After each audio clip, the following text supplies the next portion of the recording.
Potato masala and புசு புசுனு பூரி செய்வது எப்படி? வாங்க வீடியோக்குள்ள போவோம்.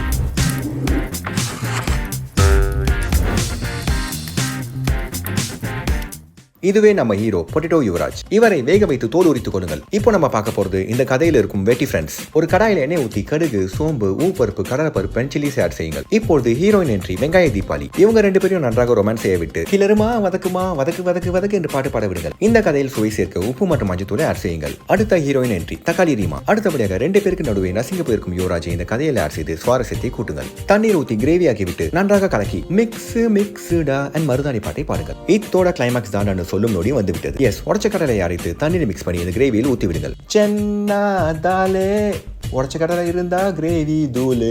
நன்றாக மிக்ஸ் செய்து கொத்தமல்லி தூவினால் பொட்டேட்டோ மசாலா ரெடி. கிளைமாக்ஸில் வரும் பூரியை புசு புசுன்னு ஆக்க எண்ணெய் சட்டியில் போட்டு இப்படி தட்டி விட்டுட்டே இருந்தால் புசு புசுன்னு வந்துவிடும். சம்பந்தமே இல்லாம ஏன்டா பெனாத்துன்னு கேட்டீங்கன்னா இந்த படத்துக்கு இப்படிதான் பெனாத்த முடியும்.